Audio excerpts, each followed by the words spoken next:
Hello everyone, and welcome to the 10th week for this course Wastewater Treatment and Recycling.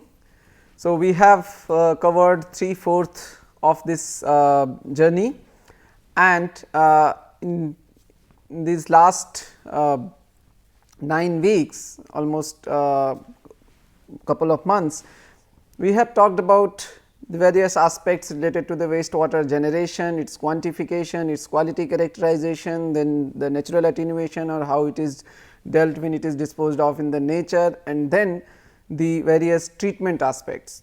So, we did talk about the preliminary treatment, then primary treatment system, secondary treatment systems, the biological approaches, and then what are the various advanced treatment systems which we discussed in the last week. Before that we talked about sludge management as well. So, how this the sludge which is generated, how that is handled. So, that is what we have discussed. Now, when we are discussing the treatment aspects, we did talk about the various options, various alternatives that are available for the treating wastewater. Okay. Like when we say go for a secondary treatment stage. So, whether we want to use aerobic processes, anaerobic processes, or if let us say we want to use aerobic processes. So, do we go for say some trickling filter kind of thing, do we go for conventional activated sludge process kind of thing. So, there are a lot of kind of options are available, and one has to make a call, one has to decide that what treatment philosophy, what treatment strategy I am going to follow on. So, the discussions that we had so far was actually unit specific. Say if we begin from the let us say start from the beginning. So, the wastewater as it comes, it is first undergoes a kind of screening system. So, if you are providing a screen, so a screen is an independent unit, its role is to capture the floating materials, large floating materials, those kind of thing. Then it goes to say grit chamber, if needed it can go to equalization tank, then say primary sedimentation. So, each like operation of a primary sedimentation, so how the water comes, how settling takes place, what it does, how it removes the suspended material. So, that is just one specific unit, and then which kind of treats or targets the removal of one particular type or one particular kind of contaminant. So, for say your activated sludge processes are not supposed to remove, or typical say your aeration system and is not supposed to remove the suspended materials present in the wastewater, it is supposed to remove the soluble COD. Similarly, your primary sedimentation is not supposed to remove much of the dissolved organic materials. Okay. In the process it may remove something, but it is primarily designed and intended to remove the suspended material. Your secondary sedimentation is intended to remove the biomass which has been generated in the earlier activated sludge unit and settle that out. So, that way the different units has their different roles. Once we go to the advanced treatment also, so disinfection is supposed to kill the microorganisms, disinfection is not supposed to remove any sediments or remove the other kind of thing. Okay. So, that way your sludge handling units have their own separate role. So, we have different units, whether it could be unit operation or unit process, they have their different roles, and when we go for a treatment of wastewater as a whole. So, if you are receiving sewage from a city, just one single unit cannot serve the purpose. So, we have to prepare an assembly of different units, these different unit processes and unit operations. Now, this assembly that we generate for these different unit processes and unit operation will again we will have to arrange them in a proper sequence. So, that these as we were just saying, the different units target different kind of contaminants or target different type of pollutants for removal. So, which type of pollutant we want to remove first, then we want to kind of go to the next stage that way. So, we have to pick a specific unit, we have to pick a specific arrangement of these units from starting to the end point, and then only we can get a complete or the desired level of treatment of the wastewater. So, what we call the wastewater treatment systems or wastewater treatment plant is not just a specific unit which we have discussed so far, the specific units. Of course, we discussed the plant configuration and how these units are arranged. We did talk about little on to that, but when we talk about wastewater treatment system, we intend to basically present or represent a set of various unit processes and unit operation from the beginning to the end for the processing of wastewater, for the removal of all sort of unwanted pollutant or unwanted stuff which is there in the wastewater. So, this particular week we are going to basically discuss about some of such systems, okay. And as we said that we had different units, we have basically so far talked about most of the conventional treatment systems and of course, few advanced treatment unit which we discussed last week, but there although the processes more or less may remain same, the physico chemical or biological processes, but the arrangement of these units could be different and sort of overall packaging of a treatment system or a treatment plant could be different. So, we are going to discuss some of those arrangements, some of those packagings in this week, okay, and how these different treatment systems which may actually work on the similar processes on which the conventional system works, okay, or the various conventional various units in a typical conventional system works. So, how they are kind of could be rearranged or could be kind of moduled, so that in order to get a effective treatment at the desired cost or desired level of energy consumption, those kind of thing. So, that is what is our target for this week, where we are going to discuss the different type of wastewater systems, the conventional as well, which we will be briefly talking, but more so the various other alternative wastewater treatment systems which are available these days, or the wastewater treatment practices which are being adopted these days. So, like we have variety of reactor configuration in the form of say MBBR, MBR, SBR, those kind of things. So, that is what we are going to discuss in this week. So, we will begin with the very first thing, that as we were discussing the wastewater treatment system or wastewater treatment plant. So, when we say that, when we basically talk about a wastewater treatment plant, we essentially are saying that there could be there is a possibility of variety of units. There are various units over here. You can see that there is one unit somewhere here, one unit here, one unit here, that way.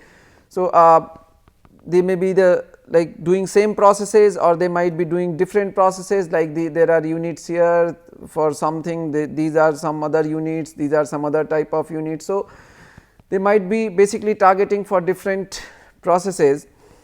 Okay, this is actually an aerial view of the 200 million liters per day sewage treatment plant at Nagpur. Okay.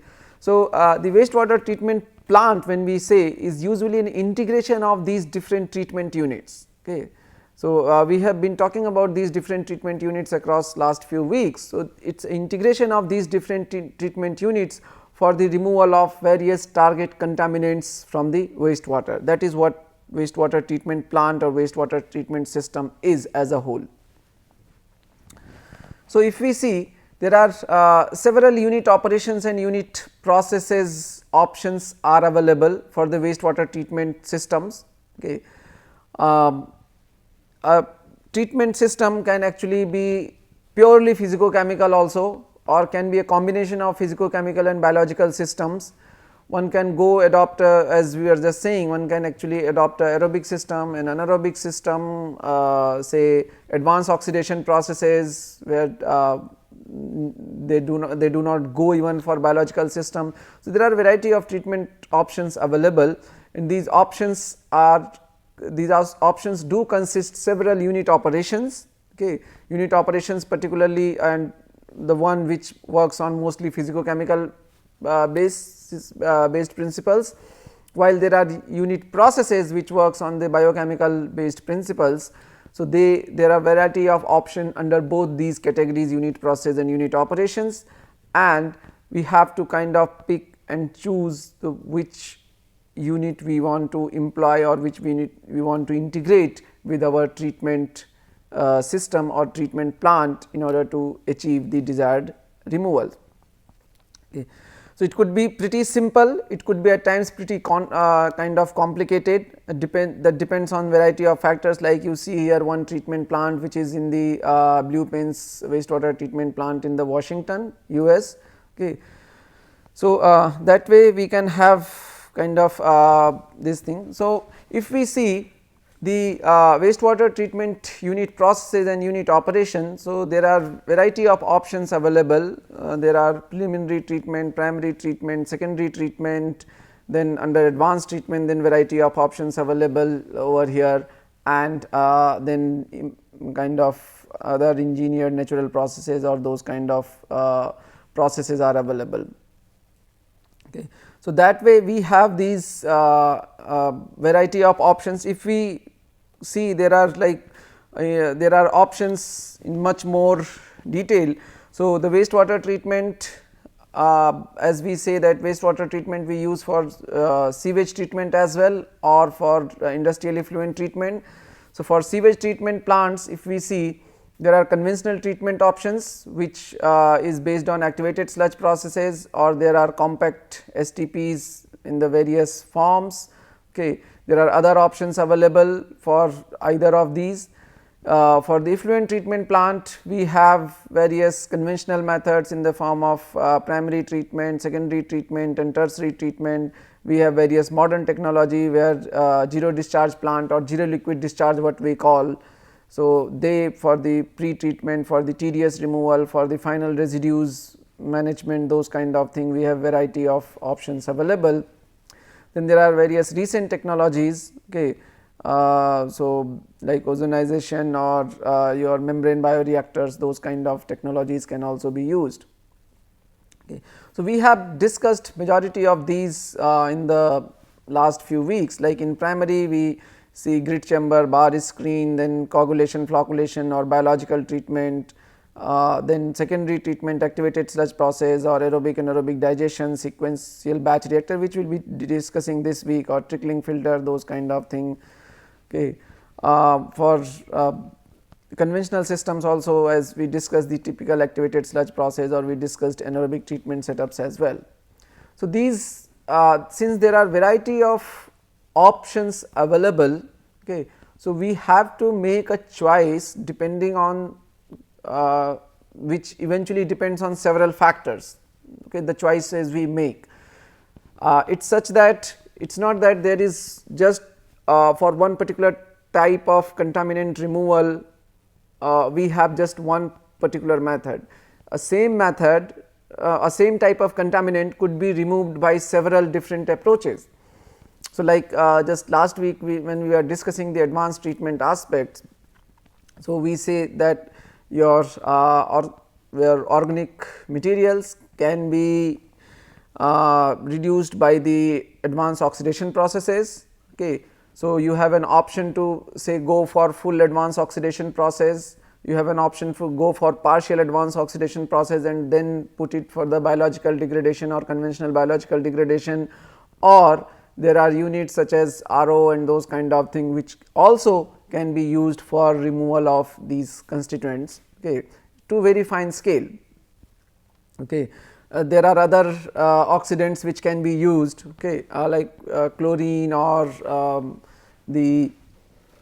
that kind of like ozone is there, ozonation, which is in fact considered as a advanced oxidation process step as well for generation of hydroxyl radicals. So, those kind of systems are available. Now, even again going in an advanced oxidation process also there are various methods. We need to generate hydroxyl radicals, OH radicals, but which method we use to generate that. So, that will again it will change the probably your cost requirements, energy requirements, technical complicacy, the land requirements. So, some may have higher cost, lower land footprint, some may have lower cost, but high land requirement, some may need great degree of technical expertise, technical skills, some is easy to operate and maintain. So, that way there are like variety of options available.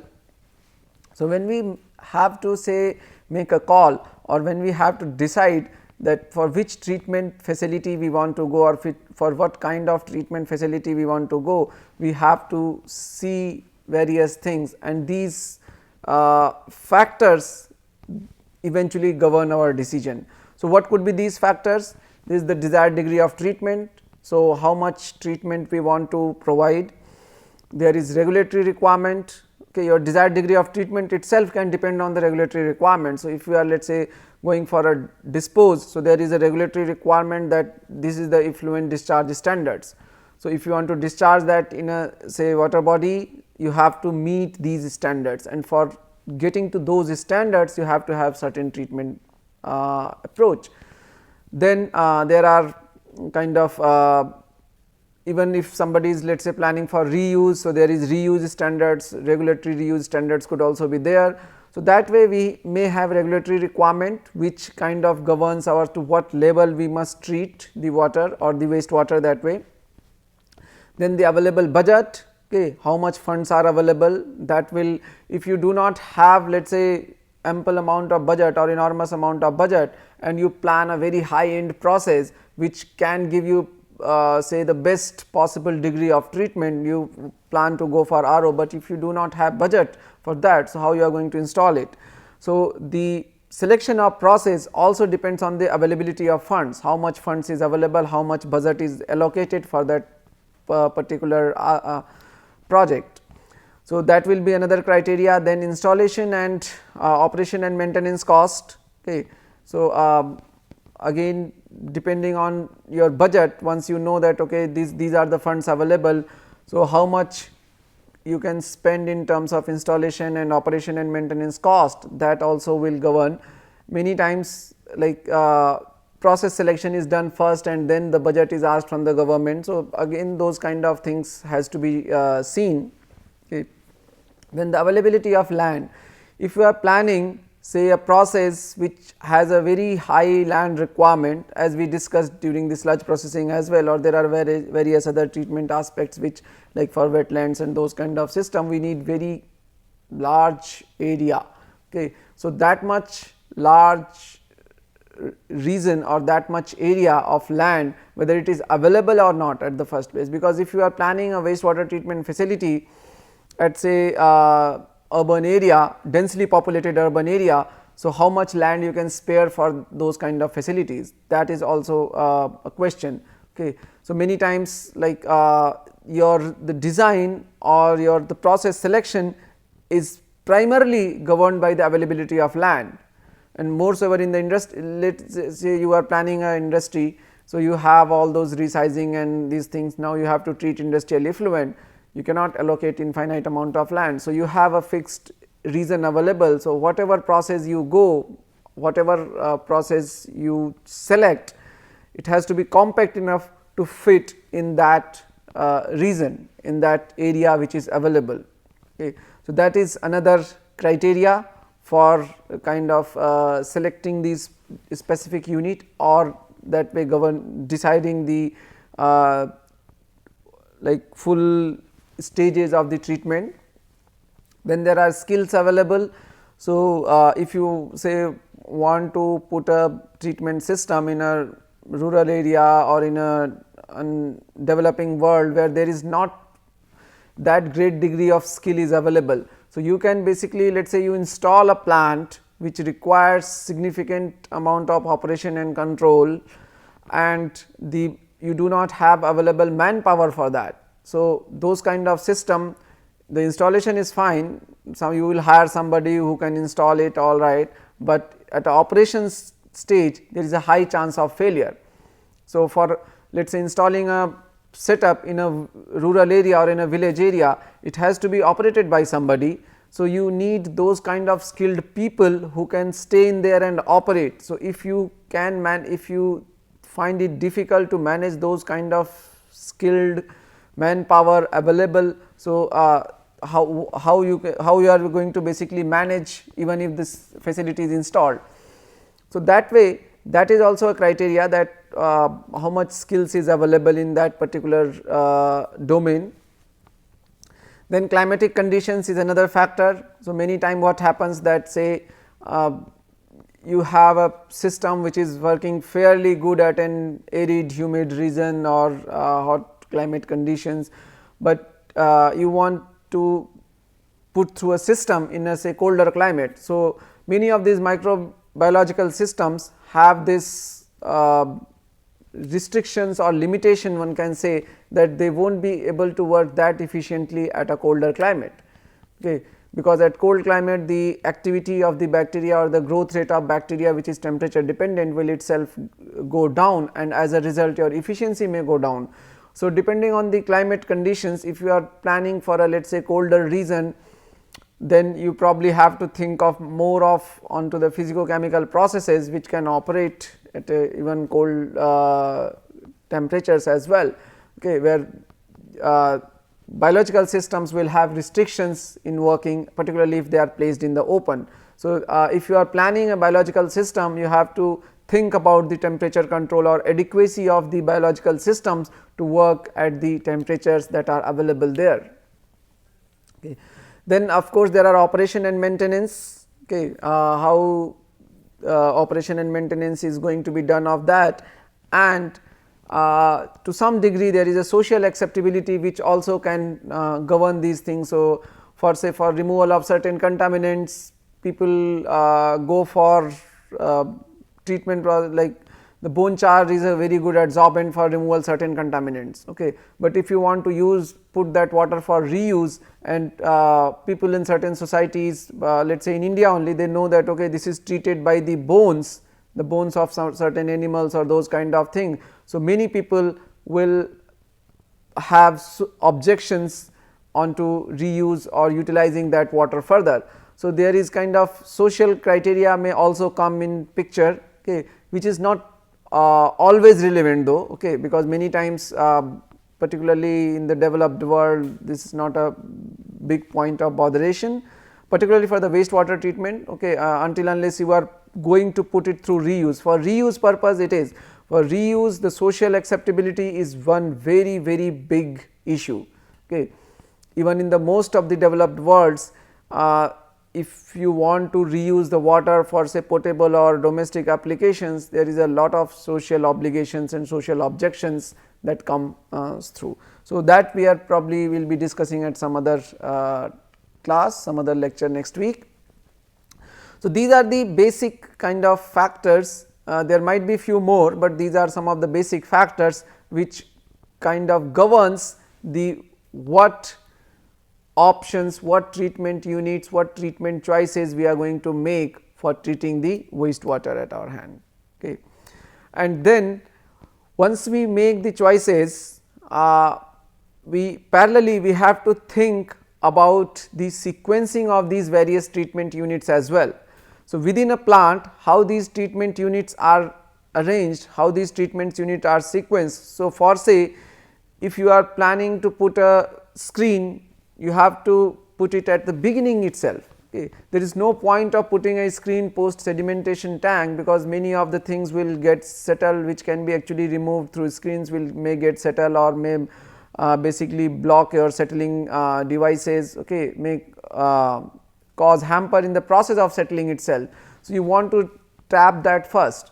So, that way you basically have to identify the location of each suitable units. If you want to have a sedimentation basin, plain sedimentation, you want to do it before aeration system, because you do not want to let your sediments go into the aeration and cause abrasion and those kind of things, okay, to your aerator, or block your nozzles through which you are if you are having let us say diffused aerator system. So, block your nozzles through which you are pumping air.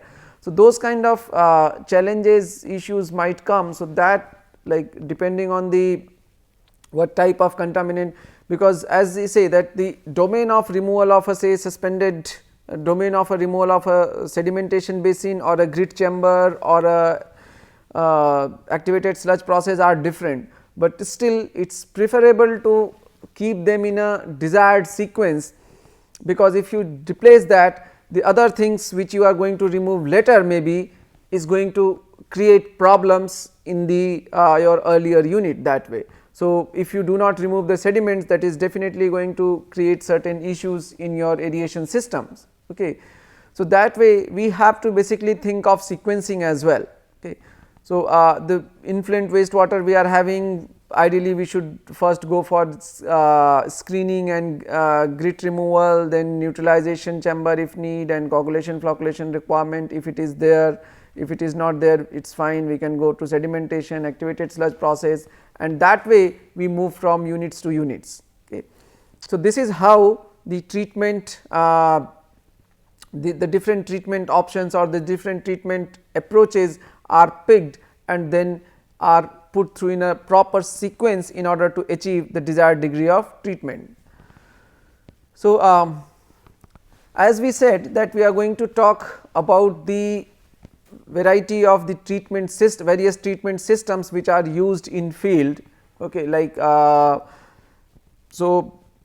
like there are a few alternate systems in the form of sequencing batch reactors or moving bed bioreactors, okay, membrane bioreactors. So, those kind of systems are also there, which we will be discussing this week, but the traditionally, which we have been discussing earlier as well, the traditional or conventional systems, the selection of the different units and their flow is something like this, what you are seeing on the screen.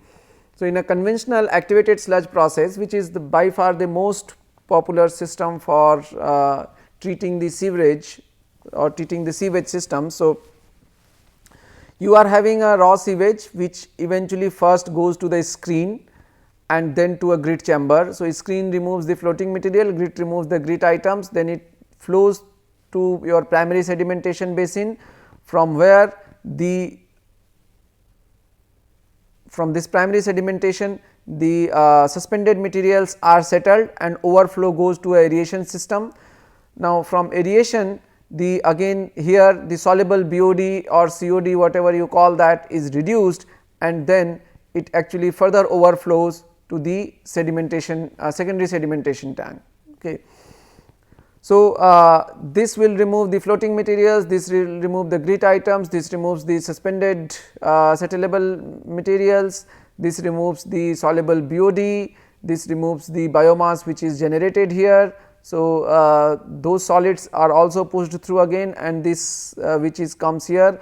So, this actually is primary sludge, not secondary sludge. So, this primary sludge comes from here, secondary sludge comes from here, and then we have a sludge digestion tank, or at times we may actually provide thickener. So, sludge thickener, then sludge digestion tank, supernatant we can recycle it to the primary basin, and the digested sludge can be taken for sludge disposal, which usually happens in the conventional treatment systems.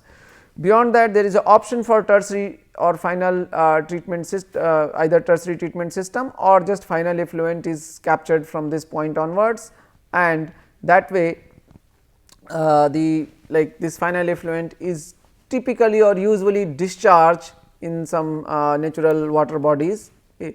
So, that is what happens in a conventional activated sludge process. Okay. So, these are the different units which are there, and this is the specific sequence of unit, and they have then their own, like this is for digestion of solid and removal of solid materials, this is separation of biosolids, this is your as we discussed for the removal of soluble BOD, then settleable materials, grit items or screens. So, that is how a conventional activated sludge process is arranged and designed in the field. The conventional anaerobics activated sludge process is an aerobic system, and the other popular system for the treatment of wastewater, and particularly in the industrial sectors as well, is USB or a flow anaerobic sludge blanket, which is an anaerobic system. So, a conventional USB will just have a screen, then a grit chamber, and from here it is pumped directly to the USB reactor. We do not go for any primary sedimentation because settling is ensured here in the sludge blanket itself, in kind of in the reactor itself we have a settling zone anyway. So, the influent is basically goes in the USB reactor where it is treated, and then the effluent goes to